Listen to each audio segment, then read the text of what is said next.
Hey guys, I added these photos at the beginning because I wanted to clear something up. In this video, I do say I would rather be homeless than to watch people's rights be violated. Well, I don't say it lightly because I have been homeless before. So I just wanted to clarify that. Please read the story. It will be in the description. Thanks. Hello guys, it's American Amy here. Got an article I found today. It's disturbing. I thought I would share it with you guys. It's the one I read was pretty long, so I'm probably just gonna read a little bit of it and then leave the link. I did find a link that wasn't through the Newsbreak app, so that'll help out a lot for those of you that don't like to use apps. Okay, so this one is called, it's a sad one, Bartender Found Dead After Spending Evening with Married Coworker. This is the young lady.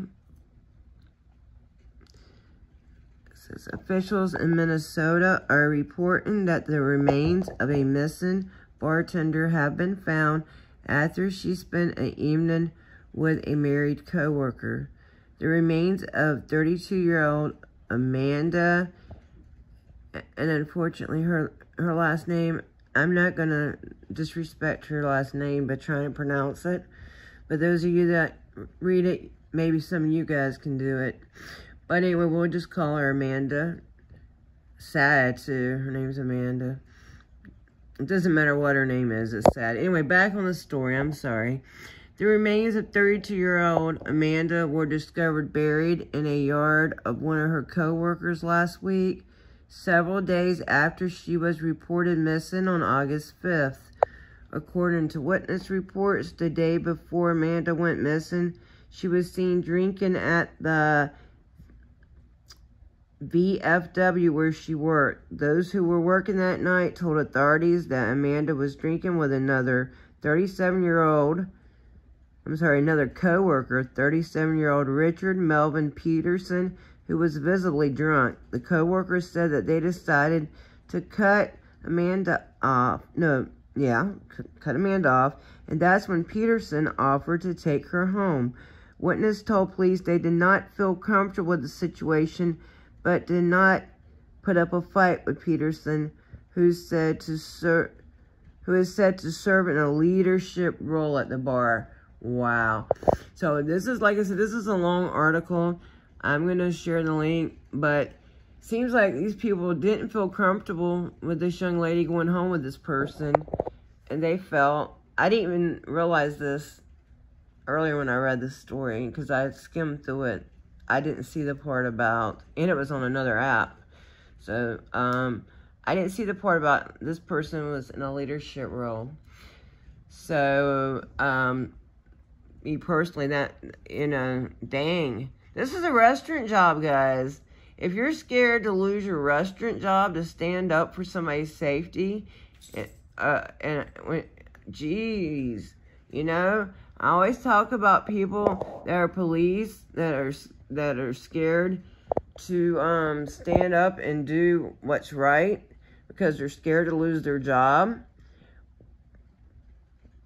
This is a restaurant job, people. You can get another job. And that goes for the police, too. I know it's hard, and I know it's hard. But guess what? Sometimes you got to do what's right. And I want to say something else. Another conclusion I've came to lately, and let's see, I want to know how you guys feel about this. You know, we always said the definition of a good cop is one that would stop, one that was fixing to do something wrong, something illegal, something that was going to break somebody's rights, something that was unnecessary, something that was violent and was not necessary. I always said, a lot of us said, it would take, being a good cop means stopping one. And I guess that's because a lot of us, that's what we would do. If we were a cop and we seen the shit that goes on, a lot of us would jump in immediately and stop it and say, hey, no, that's not right. But I think the culture has become so bad. And at this point, I believe that the ones that want to help, or at least want to get things one back a little bit right, at least they're not participating in some of these illegal arrests and detentions. I see some of them not participating, like the sergeant that was there that night with us. She didn't participate in what he was doing. Maybe that's all she could do that night. I don't know. You know, and I do appreciate her not participating that night. And I don't know what she's doing and what she will do in the future. I don't know what anybody in a situation like that will do in the future. But what I'm beginning to think is, let's get this young lady's picture off here, because I'm not, you know, I'm talking about a different subject. Anyway, so I do want to give my prayers.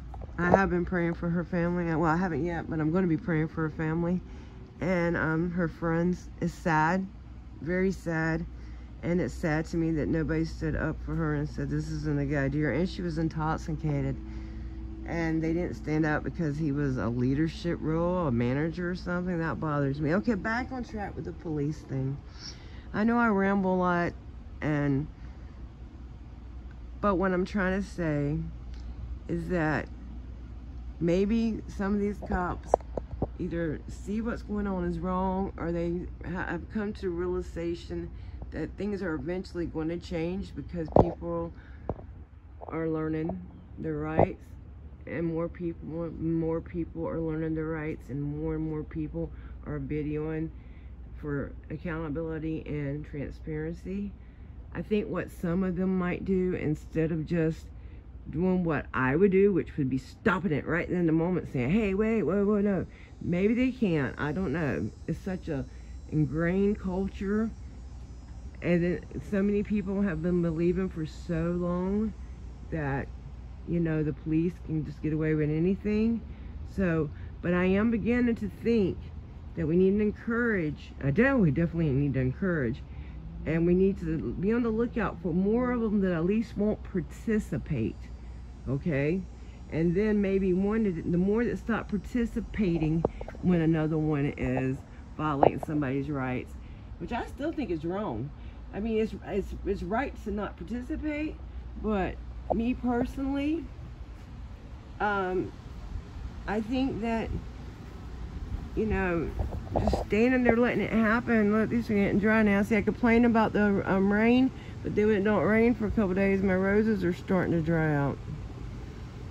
I don't know. These are all hard things, you know, and they're big issues that I just like to throw out there, and I like to see what other people think about them. So you guys tell me what your opinions are on these thoughts I've had. And